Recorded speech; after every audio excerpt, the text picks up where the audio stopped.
Can you tell us more about your family's experience or knowledge on Jack Flagg and the Johnson County Cattle Wars and Casey Ranch? Jack Flagg married my grandmother, and Alonzo, grandma's brother, was 14, I believe, at the time, and he was driving a wagon.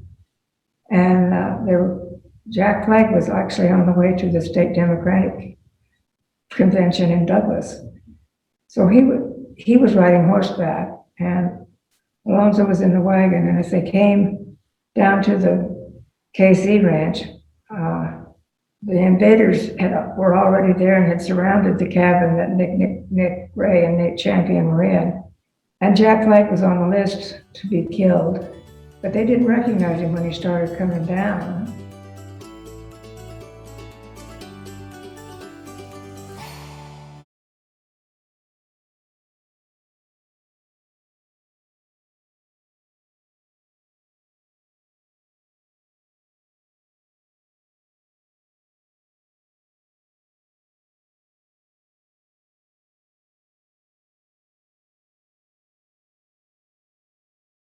Jack Flagg reached down and cut the reins that were going to the horses that were pulling the wagon, and then got on one of those horses, got Alonzo on one of those horses so they could, and they did get all the way through. They were fired at, but neither one of them were hit. And he was given credit for carrying the message of the invasion of the invaders to Buffalo. However, there was a neighbor that was, I forgot his name, that was there that had gotten the word out too. So he probably wasn't the one that did it, but he got to Buffalo and was at the TA Ranch when they were the final episode of the war. So you mentioned after that he wrote down his memories initially. And they lived on a ranch clear up at the end of in Barnum, up there on the red wall. And they left, Jack Flagg and grandma's mother left those kids alone, and there was 4 of them, I think. And grandma told about making bread and putting it down on a bench so that they could knead it and cook. And then one time one of her brothers got treed by a bear. And they had those type of stories that are probably just individual to that particular family, but representative of some of the other families that were in the area too. And I think I just mumbled that story up. He bought the paper. He never went back to the ranch. What year was that he ran away and started the paper? So that would have been 1892. He never went back to the ranch. I don't know that Alonzo ever did. He sent somebody, a young boy, they said, out to the ranch to bring grandma and the other kids into Buffalo, but he never went back. He bought a newspaper, and the first thing he did was write his series on his take on the Johnson County war. And it's biased, but it's colorful. Mm-hmm. Also a first person account, yeah. So you can't help but be biased when you're writing what only you have seen and experienced. I think that was a tremendous piece of history that he got down right after it happened. He also, and I don't know if you've ever read it or not, but he also talks about what the country was like. It's not just his political take on everything, but you could kind of feel that when you read it. You can kind of feel the atmosphere, the tensions, and it was good. That was the one thing that I'm very proud of, is that got published and wasn't destroyed.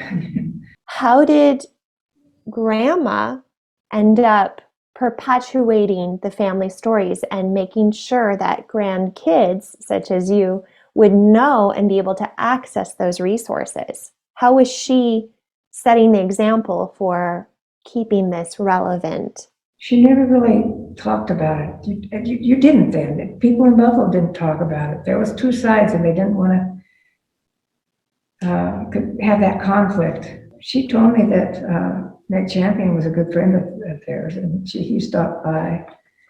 She remembers him saying most of the time they weren't allowed in the rooms when the dyados were, they were shuffled off someplace else. But she remembered hearing Nate say, "They're going to get me, Jack." And maybe there was more to it. I don't remember. It's written down someplace. How are you passing this passion down to the next person in your family, Sue? That's a good question, because I don't believe I really have. I'm sorry about that. I think my kids now, the ones that are grown and stuff, have started going back and looking at some of the things that I've written. So you haven't lost it. You've preserved it for when they're ready to have that interest. Yeah. And that's, I mean, history isn't always the, you know, biggest topic enjoyed by young people. I think that's safe to say, right? Because it seems to be human nature. We become more interested the older we get, and then we always hear so often that people have regrets that they didn't pay attention to their grandmother or whomever when they were younger. So and the work that you've done in this preservation, it's there. So I wouldn't say you've lost it. I think it's there. It's there for them. Yeah. Do you think it's important to have that conversation with children and grandchildren to figure out what's going to happen next? This work that I've done, these items that I've preserved, will you be able to take care of them? I think it's important. I'm sorry I haven't done it. What advice would you give to a future researcher who runs into a situation where the subject that they're looking into or the content is something that wasn't talked about for whatever reason? Maybe something that was perhaps protected because it's embarrassing to the family, or maybe it's criminal activities or suspicions around their family that, or maybe socially, the thing that is important historically, they feel like socially that's not an acceptable topic to even document or talk about. How do you broach that with them? I probably simply just ask them, are you comfortable talking about that? Anytime that you're a writer and you're going to be working with people, the first thing you have to get to do is know how to make them feel comfortable. And maybe it's talking about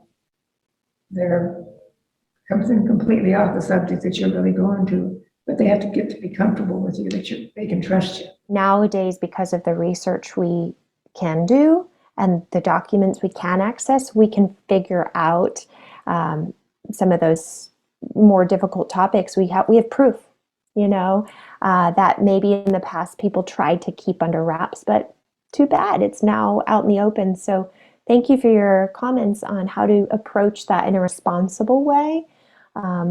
Facts are not always the full story. That empirical evidence, that document alone is not the full story. So it's important to make sure you hear from the people their preference for how to remember that person. I've learned a lot from you, and I've also learned to really value what I see as like your integrity when you're approaching something.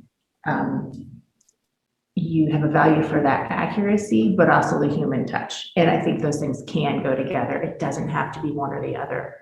And that's definitely something that I have learned from you. Well, ladies, Sylvia and Sue, that is all the time that we have for today's interview, but we are certain there is much more to be learned when we take a look back and from Sue's experiences that we can incorporate into our own research and our own thoughtful approaches to collecting history. So we are delighted that we had an opportunity today to pass this information along to others who may have questions or want to look further into their own personal life, or as you do as a journalist, maybe to preserve the stories of others that are local or regional.